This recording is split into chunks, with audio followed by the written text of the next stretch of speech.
Welcome to இத்கின் Mind Academy. This is Shahul. Full stack ஜாவாவில் web டெக்னாலஜியில் நம்ம சிஎஸ்எஸ் பார்த்துட்டு இருக்கோம். சிஎஸ்எஸ்ல இன்னைக்கு நம்ம what is CSS selector topic பற்றி பார்க்கலாம். It represents the component which is used to select the HTML element in order to give some styles. இப்போ நம்ம HTML உடைய எலமெண்ட் எல்லாம் நம்ம எழுதுகிறோம். ஸோ அந்த HTML எலமெண்ட் எல்லாம் நம்ம எழுதும்போது ஸோ அதை வந்து சில காம்பனன்ட்ஸை நம்ம யூஸ் பண்ணி அதுக்கு சில ஸ்டைல்ஸ் கொடுக்கறதுக்கு பேர் தான் வந்து இந்த செலக்டர்ஸ். ஜென்ரலாக வந்து நம்ம different type of selectors use பண்ணலாம். ஸோ இங்கே நம்ம சில செலக்டர்ஸ்லாம் பார்க்கலாம். ஃபர்ஸ்ட் ஒன்று பார்த்தீங்கன்னாக்கா ஐடி செலக்டர். இந்த ஐடி செலக்டரை நம்ம எழுதும்போது நம்ம எப்படி யூஸ் பண்ணணும் அப்படின்னாக்கா ஹேஷ் வித் ஆட்ரிபியூட் வேல்யூ. இப்போ நம்ம attribute name equal to attribute value அப்படின்றதெல்லாம் நம்ம பார்த்தோம் HTML படிக்கிறப்ப. ஒரு ஆட்ரிபியூட்னா எப்படி இருக்கும், அதோடைய வேல்யூ நம்ம எப்படி கொடுக்கணும், அதெல்லாம் நம்ம பார்த்தோம். ஸோ இப்போ நம்ம இங்கே நம்ம ஐடி செலக்டரை யூஸ் பண்ணும்போது நம்மளுடைய அந்த ஆட்ரிபியூட் வேல்யூக்கு முன்னாடி நம்ம ஹேஷ் வச்சு கொடுத்தோம் அப்படின்னாக்கா அது வந்து ஐடி செலக்டர். ரெண்டாவது கிளாஸ் செலக்டர். கிளாஸ் செலக்டர்னா என்ன அப்படின்னாக்கா அதை நம்ம எழுதும்போது டாட் வித் ஆட்ரிபியூட் வேல்யூ. எப்படி நம்ம ஐடி எழுதும்போது ஹேஷ் வித் ஆட்ரிபியூட் வேல்யூ எழுதுகிறோமோ அதே மாதிரி கிளாஸ் செலக்டரை எழுதும்போது நம்ம டாட் வச்சு அதுக்கப்புறம் ஆட்ரிபியூட்டுடைய வேல்யூவை நம்ம கொடுக்கணும். மூணாவது எலமெண்ட் செலக்டர். ஸோ இந்த எலமெண்ட் செலக்டர் அப்படின்றது டேக்குடைய நேம். இப்போ நம்ம டைரெக்டாக வந்துட்டு டேக் நேம் எடுத்துகிட்டு போயிட்டு அதுக்குள்ளார நம்ம சிஎஸ்எஸ் ப்ராப்பர்ட்டி எழுதுறதுக்கு பேர் தான் வந்து எலமெண்ட் செலக்டர். கடைசியாக வந்து யூனிவர்சல் செலக்டர். ஸ்டார் கொடுத்துட்டோம் அப்படின்னு சொன்னாக்கா இந்த யூனிவர்சல் செலக்டர் வந்து இருக்கக்கூடிய மொத்த டேக்குக்குமே அப்ளிகபிள் ஆகிடும். ஸோ எப்படி வந்து நம்ம இந்த செலக்டர்லாம் வந்து யூஸ் பண்ணுறது அப்படின்னு சொல்லி ப்ராக்டிக்கலாக பார்க்கலாம். ஸோ நம்ம செலக்டர் அப்படின்னு சொல்லிட்டு ஒரு ஃபோல்டர் கிரியேட் பண்ணியிருக்கோம். ஸோ இதில் நம்ம ஒரு ஃபைல் கிரியேட் பண்ணலாம்.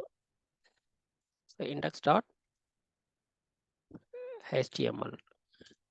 ஸோ நம்ம HTML-உடைய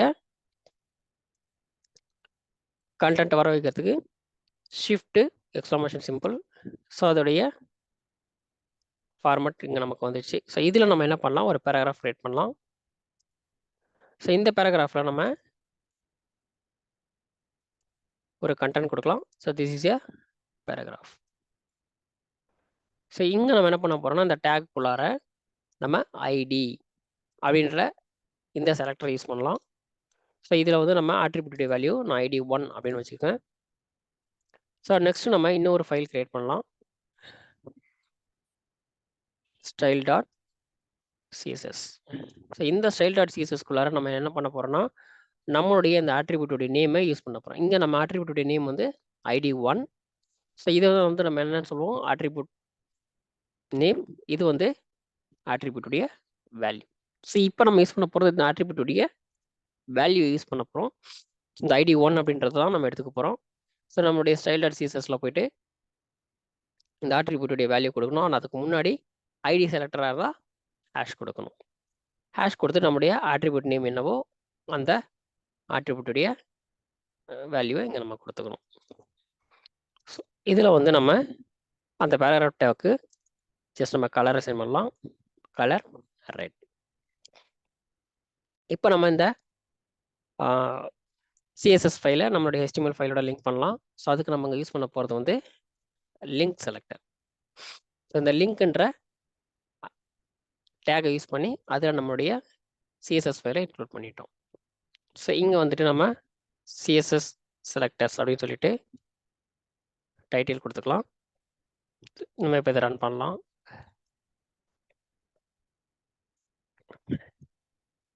ஸோ இப்போ நமக்கு நம்மளுடைய ஐடி செலக்டரை வச்சு எழுதுனது இங்கே அப்ளிகபிள் ஆயிருக்கு. நெக்ஸ்ட்டு வந்து நம்ம சிஎஸ்எஸ் செலக்டர் எப்படின்னு பார்க்கலாம். சேம் அதே மாதிரி நான் இன்னொரு பேராகிராஃப் கிரியேட் பண்ணுறேன். ஸோ அதில் வந்து அதே மாதிரி ஒரு கண்டென்ட் கொடுத்துக்கிறேன். So this is a paragraph. So இப்போ நம்ம பேராகிராஃப்குள்ளார நம்ம கிளாஸ் யூஸ் பண்ண போகிறோம், கிளாஸ் செலக்டர் யூஸ் பண்ண போகிறோம். ஸோ கிளாஸ் ஈக்குவல் டு கிளாஸுக்கு ஒரு நேம், ஸோ கிளாஸ் 1 அப்படின்னு வச்சுக்கிறேன். ஸோ இப்போ நம்மளுடைய ஸ்டைல் டாட் சிஎஸ்எஸ்ல போயிட்டு கிளாஸை வச்சு நம்ம எழுதுறதுக்கு முன்னாடி நம்ம டாட் கொடுக்கணும். அதுக்கப்புறம் நம்மளுடைய அந்த கிளாஸ் ஆட்ரிபியூட்டுடைய வேல்யூ. ஸோ இப்போ இதுலேயே வந்து நம்ம கலர் ப்ராப்பர்ட்டி யூஸ் பண்ணிக்கலாம். Colour green. ஸோ இப்போ நம்ம அங்கே போய் பார்க்கலாம். நம்மளுடைய அடுத்த பேராகிராஃப் வந்து கிரீனில் நமக்கு அப்ளிகபிள் ஆகிடுச்சு. ஸோ நம்ம இப்போ ஐடி செலக்டர் யூஸ் பண்ணிட்டோம், கிளாஸ் செலக்டர் யூஸ் பண்ணிட்டோம். ஸோ நெக்ஸ்ட்டு வந்துட்டு நம்ம டேக் செலக்டர் யூஸ் பண்ணி பார்ப்போம். ஸோ இப்போ வந்து நம்ம எலமெண்ட் செலக்டர் யூஸ் பண்ணுறதுக்கு நம்ம ஒரு டேக் எடுத்திருக்கோம், h4. So this is a heading. So இல்லை ஒரு கண்டென்ட் கொடுத்துருக்கோம். ஸோ இப்போ நம்ம அந்த h4 டேக்கை டைரெக்டாக எடுத்துகிட்டு வந்து இங்கே நம்ம யூஸ் பண்ணலாம். ஸோ இதுதான் வந்து element selector. So h4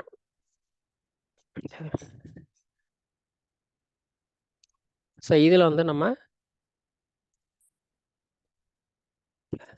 colour blue அப்படின்னு கொடுத்துக்கலாம்.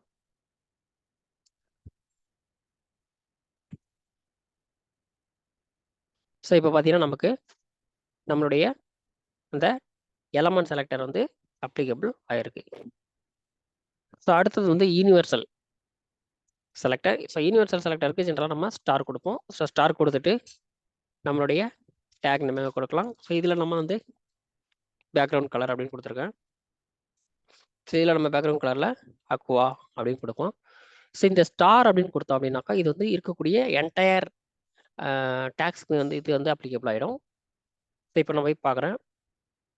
ஸோ பார்த்தீங்கன்னா நமக்குடைய ஃபுல்லாக வந்து இது அப்ளிகபிள் ஆகிருக்கு. ஸோ ஸ்டாரை வந்து நம்ம என்னன்னு சொல்லணும்னா யூனிவர்சல் செலக்டர் அப்படின்னு சொல்லுவோம். ஸ்டார் அப்படின்றது வந்து யூனிவர்சல் செலக்டர். இந்த h4 அப்படின்னு கொடுத்துக்கிறது வந்து எலமெண்ட் செலக்டர். இந்த கிளாஸை வச்சு நம்ம எழுதியிருக்கோம் இல்லையா, ஸோ இது வந்து கிளாஸ் செலக்டர். அதே மாதிரி டாட் வச்சு எழுதுக்கிறது வந்து கிளாஸ் செலக்டர். அதே மாதிரி ஹேஷ் வச்சு நம்ம இங்கே எழுதியிருக்கோம்ல, ஸோ இது வந்து ID selector. So 4 type of selectors இருக்குது. ஸோ இந்த 4 டைப் ஆஃப் செலக்டர் எப்படி நம்ம யூஸ் பண்ணுறது அப்படின்றதெல்லாம் இப்போ நம்ம பார்த்தோம். Thank you everyone. See you in the next topic.